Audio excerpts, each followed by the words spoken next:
which we had studying first chapter, an introduction to the thermodynamics.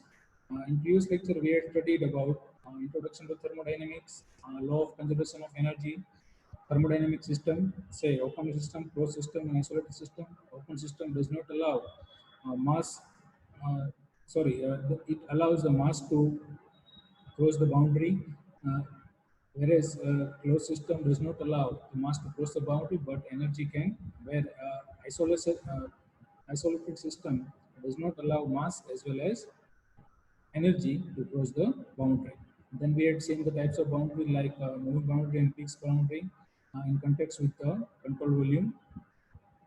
Then properties of the system like extensive properties and intensive properties. The properties which depends on the mass, it is called as an extensive property, and the properties which does not depend on mass, it is called as an intensive property. Then we had seen macroscopic and microscopic point of view, then continuum concept and the state, and lastly we had seen types of equilibrium like mechanical equilibrium, thermal equilibrium, and chemical equilibrium. And when these all three equilibrium are simultaneously for any particular system, then it is called as a thermodynamic equilibrium. Today we are going to learn about process, then quasi-static process, then cycle, steady flow process, temperature, zeroth law of thermodynamics, and temperature scale. So let's start with the process. So any change that a system undergoes, let's first pen. So any change that a system undergoes from the equilibrium state to another equilibrium state, it is called as a process. Then the series of these states through which a system passes during the process is called as a path. Here, let's understand with the help of a graph. Here, it is a graph of properties A versus properties B, in which the system is initially at state 1. Say here it is state 1 and it is the equilibrium state. From this state 1, by some processes or by undergoes some changes, the system achieves a state number 2, which is any another equilibrium state. Then this is called as a process of the series of change of all the equation or value of all the properties is called as a process, and the path on which is follows or the process follow, it is called as a path of that process. To describe a process completely, once you specify an initial and final state of the process, as well as the path it follows, and the interaction with the surrounding. So it is very important to state the state 1 and state 2 for a particular process and a path, because many properties which is independent of this path, and many properties are dependent on this path. So to represent a particular process, we must have to define a path as well as state 1 and state 2, say equilibrium initial state and final state. Now let's see what is the quasi-static process. It is in one type of process. So again, initial and final process would be equilibrium state, or would be a particular specific state. Then when a process proceeds in such a manner that the system remains infinitesimally close to an equilibrium. So this is the process when the initial state and final state, it is already in equilibrium state, but in between these two initial and final state, all the state from which it passes, it is also an equilibrium state. And this is called as a quasi-static process. It is also called as a quasi-equilibrium process because all the state from which the system is going to pass is an equilibrium state. A quasi-equilibrium process can be viewed as a sufficiently slow process that allows system to adjust itself internally. Sorry, this something that allows the process a very infinitesimally slow process. So here, let us understand the whole process with the help of a diagram. Here, piston cylinder assembly is given. This is the cylinder and this is the piston. And in this piston cylinder assembly, any type of gas, let's suppose, is filled here. And when you compress this gas with the help of this piston, the volume will decrease and ultimately pressure will increase, and so the temperature also. But when you compress, this process infinitesimally slow. So in that case, what we can say, when you compress a very little bit volume, then very little temperature will rise. And if you allow the time to this system to compensate this increment of volume with the help with the surrounding, then this is again an equilibrium state. And if you compress this case or this system infinitesimally slow or very uh, slowly process, then it is called as a quasi-static process, because all the state in between initial and final state, let's suppose this is the final state, so all the state between initial state and final state are in equilibrium state. So this is called as a uh, quasi-equilibrium process. But when you do any other than this process, say when you compress very fast, then the system or the gas does not have a much time to compensate the increment of temperature with the surrounding. So this is called as a non-quasi-static process when you compress any gas or any system with a very fast compression. So, in conclusion, we can say quasi-static it is the process when you uh, compress or and when you perform any process with infinitesimally small process, and the state including initial state and final state, all the state from which system is going to pass is an equilibrium state. Now let's understand what is a cycle. Cycle is basically a repetition, a number of processes occurs back to back. Say when the process one is complete, the next process will start. Say process two, and process two completes, the next process will start. Process say process three, and so on. But the condition for the cycle is the initial state and the final state of the whole processes would be a would be an identical. So a system is said to be have undergone a cycle if it returns to its initial state at the end of this process. And for a cycle, the initial and final state are identical. So there are number of more than one processes occurring back to back. Then it is called as a cycle having condition that the initial and final state must be identical. So here it is one cycle is given, not bother about which type of cycle is this, but there are four processes are given in the PV diagram. This is the pressure versus volume diagram. This y-axis is the pressure and the horizontal axis is the volume. Here the process one process start from this initial state one, and it undergoes a constant volume process like this. Say pressure one to from state one to two. This is the constant volume process. So pressure will rise. Then 2 to 3 is the constant pressure process. Then 3 to 4 is an adiabatic process. 3 to 4, and again 4 to 1 is the constant pressure process. And after completing these four processes, the system will again reach to an initial point from where it starts. It started the cycle from in this manner. Say 1 to 2, 2 to 3, 3 to 4, and 4 to 1. So this is called a cycle when number of processes occur back to back. Say when process any process completes. Say here 1 to 2 process will complete here, and next process will start back to back without any gap in between these two, or without any unequilibrium forces between these two. Then this 1, 2, 3, 4 are called as a cycle. And this will indicate the network that we will see in coming lectures.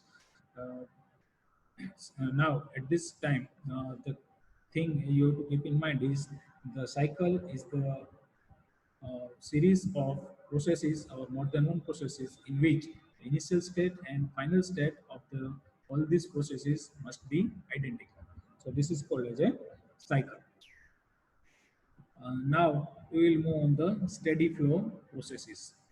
Steady flow processes.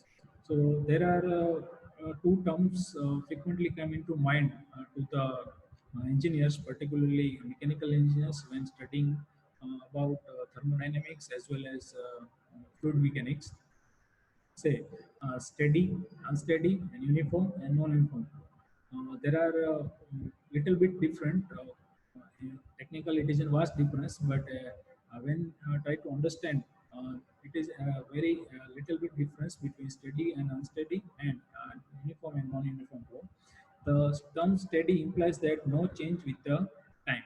So for any particular system, and the properties like temperature, pressure, volume, density, and all the things, it does not change with respect to time. Then this is called as a steady process. And if this process is a flow process, then it is called as a steady flow process. And the term uniform, however, it implies that no change with the location over a specific region. So it indicates that when you measure any particular property throughout the region of the system or throughout the control volume, and the value or the magnitude of that particular property, let's say temperature of that particular system does not change with respect to the volume. Say when you measure from the top, when you measure from the bottom, when you measure from center, or when you measure from right or left or anywhere or anywhere from the system, within the boundary, and there is a no change in the particular value or magnitude of the particular property, then it is called as a uniform uh, property. Or and if it is in flow process, then this is called as a uniform flow process. And if the temperature or any particular property or the magnitude of that property is vary with respect to space, say when you measure from top and bottom, the value will differ from both this location. It is called as a non-uniform flow. Then steady flow process can be defined as a process during which the fluid flows during a control volume steadily. Steadily means it does not change with respect to time. Let us understand with the help of figure. Here, this is the flow process. Say mass will be in from here and mass will be out from here. And this is the control volume. Here, if you measure the temperature at the top, at top left corner, it is 300 degrees Celsius. Top right corner is 250 degrees Celsius. At the bottom, sorry, in the center, it is 225 degrees Celsius. And the bottom left, it is 200 degrees Celsius. Bottom right, it is 150 degrees Celsius. So in this case, you can say this is a non-uniform temperature distribution here during the control volume. But if the value of mass in and the value of mass out both are equal, then we can say it is an steady flow process. If the value of mass in and value of mass out, say mass flow rate in and mass flow rate out, both are different, then we can say it is on a non-steady process, non-steady flow process. But here, both the condition may vary. Say steady process can be a non-uniform, unsteady flow process can be a uniform. So here it is an example of steady flow process with if mass flow rate in say m dot in say m1 and m dot out say m2 both are equal, but this is a non-uniform case. Now, a steady flow condition can be closely approximated by devices that are intended for continuous operation, such as turbine, pump, boilers, condenser, and heat exchanger, or power plant, or refrigeration system. So these are all the system from that we consider the steady flow condition, or we will apply the equation or equation of the steady flow processes for the fundamental of the steady flow condition for this all equipment during the study or thermodynamic analysis of this turbine, pump, boiler, condenser, heat exchanger, power plant, and refrigeration system. Now let us understand what is the temperature. Temperature in general terms we can say by observing or by just a sensation about the hotness or coldness, it is called as a temperature. But actual definition of the temperature, it is very difficult to understand because temperature by just an observation of the feeling of hotness or coldness, we cannot measure the exact value of that temperature. because for the same temperature, if we touch or if we feel a piece of wood and piece of metal, we can see the difference of feeling of this hotness for this different two parameter. Also, we cannot assign a numerical value to temperature based on our sensational sensation alone. So the several properties of the material changes with the temperature in a repeatable and predictable way, and this forms the basis for the accurate temperature measurement. For example, mercury in glass thermometer. So in this case, what is the requirement to measure the temperature? Then any particular change of a property of an material with respect to change in temperature, and then repeatable or practicable change of that particular material is can be a, measurement of the temperature by just a proper calibration. So here example is given a mercury in glass thermometer. So mercury is very sensitive about the temperature, and when you give a high temperature, it just expand. And the expansion process, if we measure or calibrate this expansion process with a particular temperature, then we can measure the temperature of any material or temperature of any system. Here, there are two different system are given. Say iron with the 150 degrees Celsius and copper with the 20 degrees Celsius. But when you come into close contact to both the pieces of metal, then it will interact in terms of temperature or in terms of heat. So high temperature and low temperature, or say temperature difference, would be a potential force to drive heat from higher temperature to lower temperature. In this case, a metal with the 150 degrees Celsius will throw or will transfer some heat to the 20 degrees Celsius, and so the temperature of this iron will be reduced and the temperature of this copper will increase. So in this case, this process will continue until the both temperature will be at same or will be identical. So this is called as a thermal equilibrium, as we have discussed in the earlier lecture. So this is the temperature, and the measurement of temperature is quite difficult. At that point, it transfer stops, and the two bodies are said to have a reach in thermal equilibrium. So this is in thermal equilibrium condition. Now we will see the zeroth law of the thermodynamics, which is very basic law before going into the first, second, and third law of thermodynamics. Zeroth law states that when two bodies are in thermal equilibrium with the third body, then they are also in thermal equilibrium with each other. So let's try to understand with the help of figure. Here there are two systems or two bodies, body A and body B. This body is having in thermal equilibrium with the body C. So we can say the temperature TA here, temperature TA of the body A, and the temperature Tc of the body C, both are equal, because this body A and body C are in thermal equilibrium. That is our condition. Let us assume.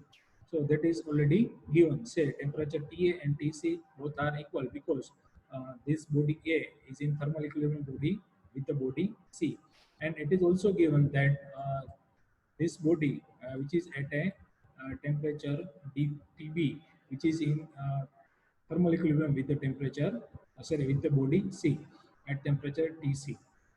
So this is the given condition. In this condition, it is also said that the body A and body B are again in thermal equilibrium with each other. So this is the zeroth law of thermodynamics. When any body or when two bodies, say body A and B, are in thermal equilibrium with the third body, say body C, then the first given body, say body A and body B, are also in thermal equilibrium. So say, or in other terms, we can say the temperature of these two bodies must be an identical if these two body have in thermal equilibrium in a unique body or a single body.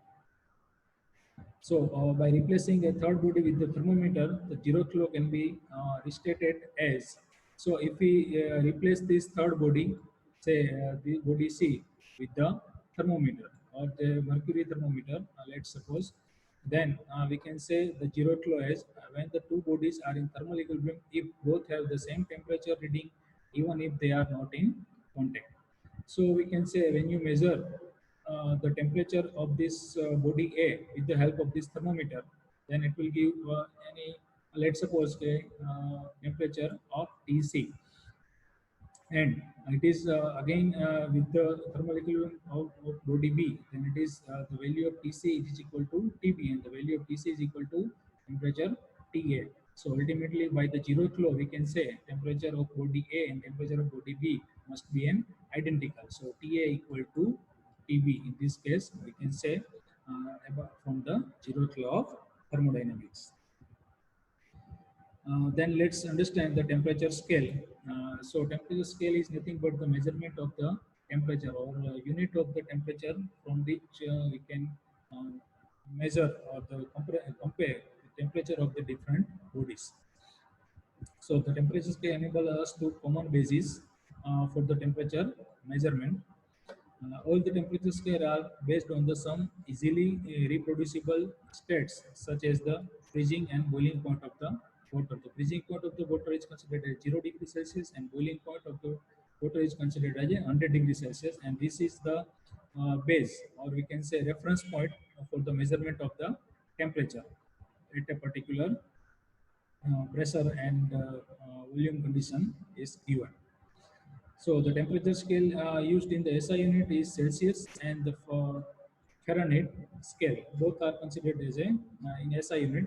And in the Celsius scale, the value of freezing point is 0 degree Celsius and boiling point is 100 degree Celsius. Whereas in Fahrenheit, the value of freezing point is 32 Fahrenheit, 32 degree Fahrenheit, and boiling point is 2 degree Fahrenheit.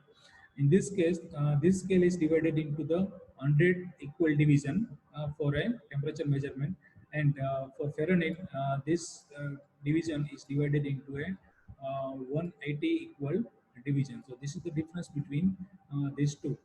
We can easily correlate this 0 degree Celsius with the 32 degree Fahrenheit by a just an simple equation. So these are the two parameter, the two unit is used for the in SI unit, say Celsius and Fahrenheit. In thermodynamics, it is desirable to have a temperature scale that is independent of the property of a substance or a substances. So this is the dependent of the property. Property of the water, say here, freezing point is 0 degrees Celsius and boiling point is 100 degrees Celsius. But while studying the thermodynamics, it is necessary or it is always advisable to have a temperature scale which is independent of the property of any substance. Here it is dependent on the property of water.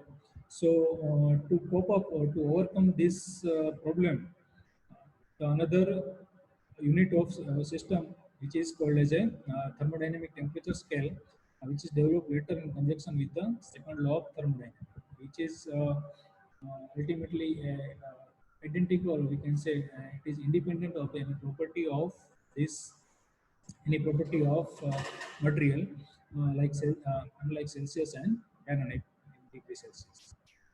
So temperature scale, the thermodynamic temperature scale in SI unit is Kelvin scale. Kelvin scale uses the 0 degree Celsius, sorry, minus 273.15 degrees Celsius as an absolute temperature scale. Here, temperature scale also known as a Kelvin, which is denoted as a K. And the lowest temperature of the Kelvin scale is absolute 0 Kelvin, just a Kelvin, not a degree Kelvin, because here degree or the notation of degree is dropped by an international community in 1968. So here only Kelvin, not a degree Kelvin. So in Kelvin, it is in 0 degrees Celsius, and 0 degrees Celsius is considered as a minus 273.15 degrees Celsius, and this is the temperature where all the movement of any molecular of any substance is zero. Let's say kinetic energy will be zero at this temperature. So this is called as a Kelvin scale, and another scale is the which is used in the particularly in English system, which is a Rankine scale. Rankine scale, the temperature unit on this scale is the Rankine, and which is denoted by designated by K.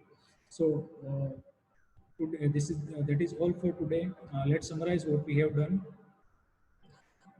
First, we started with the process. Then we have seen quasi-static process. Then cycle. Cycle is nothing but the consecutive back-to-back processes to back-to-back processes where the initial state and final state would be identical. Then we had studied about the steady flow process, and steady flow, steady and uniform, non-steady and non-uniform. Then temperature and zero flow of thermodynamics.